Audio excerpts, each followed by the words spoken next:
The white ratchets of the valley are back, and I am here to review them.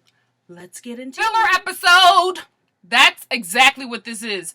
I am reviewing this because I'm a fan of the show. I think it's a mess, which is what train wreck TV is supposed to be. But this scene was really dry and boring, and I'm trying to pull some things out to talk about. And I'm disappointed, Bravo. Do better. Stop feeding us these filler episodes. These people are trifling enough to give us a good season. So let's not do this. Come on. Fill them up with some liquor. Let them fight. I'm kidding. But am I? This episode opens up with Katie and Schwartz planning their wedding.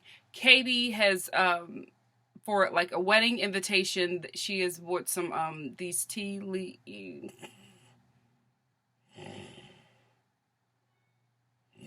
Then her miserable girlfriend shows up and it gets interesting because, of course, they're talking about Lala. Oh my goodness. Lala, oh, wait a minute. Oh, my mother's closet is a mess. Sorry, Mom. Got some tea for you. Lala is leaving the show. She will not be on the next season of Vanderpump Rules. This was her last season. She's done. She's over it. She's leaving to pursue music. You know what? Britney Spears did well. So, you know what I mean? Like, real talk. Lala is not like an Ariana Grande, not even a Beyonce. But, you know what I mean? With enough computer vocal manipulation, she could take off. So, girl, pursue your music, pursue your dreams. I think maybe you should have stayed on for a few more seasons to get yourself out there a little bit more, because what you don't realize is that reality TV is a really it's like an hour or a half hour long commercial for people who we don't know about. So I feel like maybe you left a little bit too soon, but maybe your mental psyche can't take all that hate. And I understand that. Maybe you probably weren't built for this, but you were good TV while you were on. Cut to Sheena and Shay, and they are discussing the party, his surprise party that the girls ruined. And, while they're having this discussion, Shay, who, has been dealing with some issues, poor guy, but he dropped some really good wisdom on Sheena. He said to her, dude, friendships don't work that way. They shouldn't be that hard. Listen to your husband, Sheena. You don't have a friendship with these girls. And what he said was the truth. Friendships are not hard. Like, you work through some difficulties, but not like this. This is beyond. It's not a friendship. It's a clique. A clique of bitter, broke broads. Leave it. Stop trying to be their friend. And we get this scene with James, who's like DJing at this new trendy spot on Sunset. I ain't even gonna play. Sunset is popping. I love me some Sunset. Anyway, he's DJing, and Ariana and Tom come in, and then Lala come in, and she's so proud of him to be DJing. James is so corny. When Lala comes to talk to him, he's like, all right, guys, I gotta go. Let me mix. Oh, what kind of DJ? You gotta have some type of swag. And I feel like James, his swag is so forced. Oh, it's so forced. If you're going to, I don't know. I just, that swag is just so. And Jackson and Kristen meet up to work out. This relationship is so weird. Like, she called him like her brother or stepbrother. What? I don't understand how they can still hang out like that. You guys have had sex twice, destroyed like any type of friendships that you had before. You guys were all able to come back together. And now you're just acting like nothing happened, and you're going out for boxing and discussing Lala. You two are too trifling to be dogging anybody out. Especially Lala. Like, how dare you even put her name in your mouth with your history, Kristen? Okay? Listen, I'm pro-ho. I'm not shaming nobody. Your body, your decision. Do whatever you want to do with your cocaine. But what you not going to do is talk about Lala and try to throw her under the bus. You too, Jax. You a mess. You a 50-something-year-old mess. Why do y'all keep on dumping on this girl? And I really have a problem with how aggressive he is towards her. I do not like it. Jax is like that to almost every woman but Stassi. Because you know what? Stassi will cut him good. So he don't get like that with her. But he get like that with with other women that he thinks are weak, and Lala is one of them that he does that to a lot, and I don't like it. When they showed them scenes of him like yelling and flipping out on her, I didn't like it. That made me feel very uncomfortable. Deal with that, Bravo. Deal with that. Y'all still got them tapes on the editing room floor. Fix that. If you're going to keep that up, let me tell you something. People are watching and we're seeing it. And listen, 2016 is sensitive for a lot of people. So if you have any more clips of Jax blowing up at Lala aggressively like that, cut it. Then Katie meets up with Lisa and they start talking about her wedding. This scene was real dry and boring like a lot of the other scenes. However, the one thing I did like about it is that Katie is talking about her wedding and the invitations, and in that same scene you cut to Lisa in a confessional dragging the invitation in the best Lisa, horrible British humor way, and she's just like, oh, it's not something that I would do, but it's different. Lisa, that's how y'all got to learn how to shade. Lisa and Nene Leakes does it flawlessly. You guys have to learn. They shade you in a way that you're supposed to shade a person. When you shade a person, it has to be so covert that they don't know until somebody else says something, or until they see the show back. Or like the best shade is the type of shade where like hours or days later, even years later, the person is just like, hey, you know what I mean? That's the best type of shade. And Lisa does it so well. Then Katie brings up this thing, oh, I get, a new bikini every summer. Lisa, she gets a new car every summer. Listen, I am not the one to count anybody's coins. I don't do that. That's tacky. But what I will say, let's stop fluffing up Lisa's storyline. Lisa leases a car every summer. She doesn't buy a car every summer. Tell the truth and shame the devil. There's nothing wrong with that, especially if you're a businesswoman. Especially if you're a businesswoman who travels a lot. I will, once I get to the point where I want to be in life, I probably won't own like multiple cars. I'll probably be leasing cars as well, because if you're doing good business, you're traveling all over. So you're probably never even driving. You have a driver. You probably just need to maybe lease a car for like 2 months or so. So there's nothing wrong with that, but I'm just like, come on, let's stop fluffing up this storyline like she buying a car every summer. Really? She ain't got that Jerry Seinfeld coin. She not doing Jay Leno numbers. Let's be real.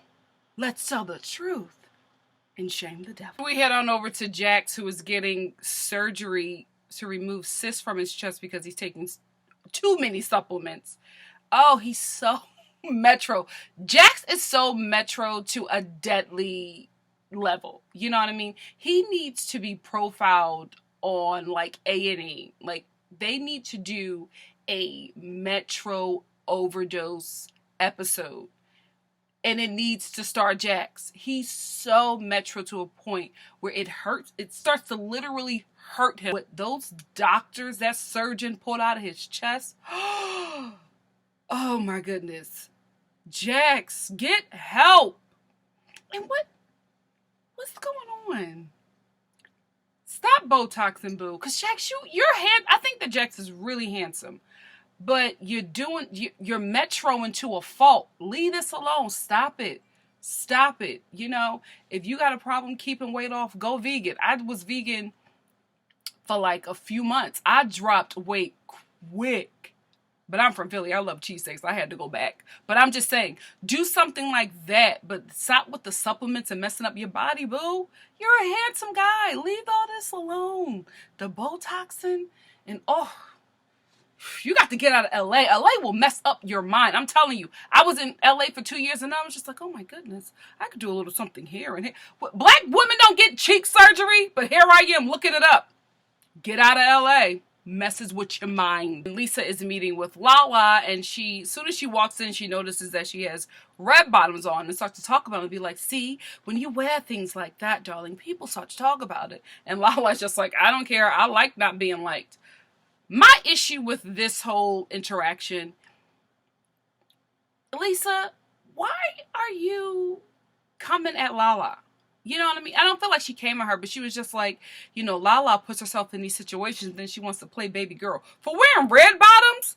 You guys are literally shaming her for doing, allegedly, what almost, every woman in LA does. Listen, LA is pro-ho. Cali is pro-ho. These women who are in these successful positions, let me tell you something. This ain't Minnesota, ma. She ain't worked from the bottom to get on up there. She married rich. That dude died or divorced her and left her a nice pot, or she's still with his old behind getting them checks and making decisions. Listen, get in how you fit in. If you have to do that to make it, fine. But what you're not going to do is get on that kind of way and then try to shame a woman for falling in line, for doing the same thing that you did.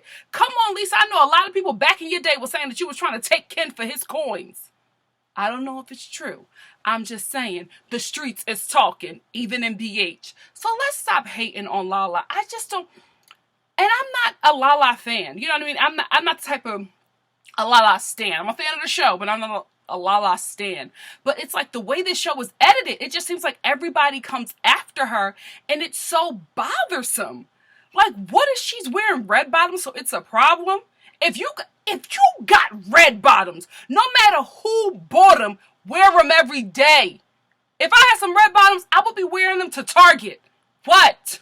These are my slippers. These are my house shoes. They're red bottoms. Shoot, wear them and be happy. Why are y'all hating on this? Who doesn't? What woman? Come on here, Holy Ghost. What woman don't want a dude to spoil them? Spoil me. Buy me flowers every day. Buy me red bottoms. Get me a house. Buy me an island. I will never hate on a woman that is getting showered by a wealthy man. What is wrong with you people? Who doesn't want that? Shower me. Shower me, daddy. I have no problem with it. And I don't know why another woman would unless she's jealous. Jealous of how she's getting her coins. Do what you need to do.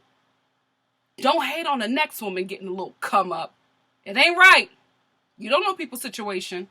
But Lala, if that man is married, you trifling. Allegedly. We have this boring brunch scene with James and his girlfriend. It just seems, to me as a viewer, it seems very contrived because he needs a storyline to stay on the show since Lisa fired him. And I get it. I would like to have James still on the show because I think he's good TV. He's sad to say he's a good villain. So I would like to keep him on the show, but I want him back at Sir. I think that'll happen, but this storyline with him and this beauty queen just to shoot a scene with him, to have him still be on the show, snooze, like Katie level snooze fest. We need another storyline for him. We really, really do. If he's not going to go back at Sir, we have to do something else because this brunch scene with this girlfriend was so boring. However, shout out to the beauty queen girlfriend because let me tell you something, honey. Her and James had no chemistry. It didn't seem like, to me, it doesn't seem like they're in an actual relationship. It seems very contrived and fake. It's reality TV. No judgment. But they just had no chemistry. I feel like for the both of them, they were probably using each other. He was using her for a storyline, and she was using him for a little come up, this little TV commercial. Do what you got to do, beauty queen. Get your name out there. I'm not hating on another woman working on a come up. Get in how you fit in. Work. Then we head on back over to Jax's home apartment. And the guys come over. And Jax is such a diva. He's fresh out of surgery. And he is such a baby. And like funny in a comedian. Like not like a comedian. But like just this was a comical scene. It was a really funny moment. So I'm glad that they're still on this show. Because I think that Jax has so many levels. And he's good TV. You know, he's a villain. He's a jerk. You know, he causes drama. He's a liar. But he's also really funny. He has good one-liners. And his moments with the guys are just so funny and real to me. I feel like the guys on this show have a really, I won't say it's a good friendship. That friendship is messy. But I feel like they're really bros. I feel like they are all really friends. I feel like when the cameras go home, they probably still hang out and do things like that. I feel like it's a genuine, real friendship. Flawed, but it's a real friendship. With the women, I don't think it's a friendship at all. I don't think that any of them are friends with each other. I don't think any of them really like each other. I think that they are friends for relevancy. Not even on the show. I think they would still be in this clique if the show wasn't there, because they need to feel relevant amongst other people. So they do that in a group. There are a lot of women and men too who do that. They don't really think that they can be much of anything on their own. So they form like this type of group where they could be some type of leader or just have some form of relevancy. You know what? The more I explain it, it's pretty much a cult. It's a cult. The girls are a cult. A cult of banshees. Lord, they so miserable. Nikolai shows up and reads Stassi for filth. I love that little boy. He's so adorable. He's so wise. I'm telling you. He set Stassi down and he said, stay out of people's business. Words of wisdom from an 11-year-old hipster child. I saw that hipster haircut. But I love when Nikolai makes appearances because he always sets them adults straight. Stassi, listen to your brother. Get back on your throne next season, Stassi. Come on. You could be the Lisa Vanderpump of this group. I don't know why you're allowing yourself to get into this drama. Is it the issues with your bae? You know what? It probably is. It probably is that man that she's in and out of relationships with. I'm telling you, a man could mess up a queenly dynamic. Don't let him do it, girl. Get back. Get back on the throne. That's where we like you. That's where you should be. The next few scenes are all about Ariana's birthday because, listen, the women in this group are serious about their birthdays. And the best clip of the night for me, or just scene period of the night for me, was when the editors, shady Bravo editors, put that clip of Tom telling Ariana that he's going bulldozing on her birthday, and just Ariana's face. That whole scene, that episode was so hilarious. Man, Ariana was not having it, and Tom did not care. He wanted to bulldoze whatever he was doing, and he did not care that she was so pissed. Oh, she was such a brat that episode, but I still love her. And then we have this disturbing scene of Lala talking to Tom and Ariana about Jackson if he's coming on the trip because he hates her. And there are some more clips again of him being aggressive. And I just don't like that. His aggressiveness towards her bothers me because as a woman who has interacted with men, and some men who have been aggressive, it's really, I don't know how to explain it, but something happens. There's like a pit in your chest where you get really scared because you don't know where this is going to go. And for her to say that and for it to be taken so lightly really, really bothered me, because that happens to so many women, you know, where you get this guy like Jackson. He looks strong and much bigger than Lala, so he could physically harm her. I'm not saying that he would do it. I'm just saying it's that fear of it could happen if you get angry enough. So for her to just feel, you know, really scared and intimidated, and for them to just be like, oh no, he won't do that. It's like, guys, this is a really big concern, and it shouldn't be swiped over so easily. Like, oh no, it's okay. He's not. No, she said that a few times, that she's afraid of him, and nobody says anything. They never protect us. They want to bang us, but they don't want to protect us. Like, she's sitting there saying, I'm afraid of Jax. Is he coming on the trip? Crickets. Crickets! Trifling. And then we have this glorious scene of James trying to get his job back from Lisa, but while he's trying to get his job back, he's insulting her. In the same sentence that he's like begging for his job, he's insulting. No, that didn't happen. No. I told you didn't do that. And Lisa, oh, you're calling me a liar, darling. Man, James, I'm telling you, you are beyond spoiled. People who are not even your family spoil you and give you second chances. I get that you're a little broken up about your parents' divorce. I don't care. Children who become adults at any age, divorce it's painful for everyone involved. So I'm not taking that from him. I'm just saying you need to man up. You are such a spoiled brat, and you are a male in your mid-20s. You have got to grow up at some point. You can't be so weak, such a weakling. And I'm not saying that being vulnerable or having your emotions available as a man is a weakness. I'm just saying that you can't take critique, and you cannot take constructive criticism without thinking it's an attack. You're not a child, and Lisa should not have to baby you at her job. Sure, she has to deal with that with Jax, but like she says, he does his job, and he's a much better cast member than you. That's just the truth. Like, he's good TV. He's been there from the beginning. You know, Lisa can't fire Jax. You know what I mean? There'd be no show, no tea, no shade. But Jax is a strong player in this cacophony of reality TV foolishness. So they got to keep him on, but you got to fight a little bit harder, and you need to change your storyline to get back. If you got to beg and plead or do something to get back at Sir, do what you have to do. But cussing Lisa out and then begging for your job, not a good way to go. And Lisa, proud of you for not bending. James was walking out and trying to cry, and Lisa was just like, put on her glasses and went back to her notes. Yes, queen. That's how you do it. Proud of you, sis. Proud of you. Episode ends with Lala missing her flight and Tom being upset about it. I get it. I understand. It just that I felt like they could have ended it with James being thrown out. Well, not thrown out, but, shown out of Sir because he didn't get his job back. I didn't feel like we needed this.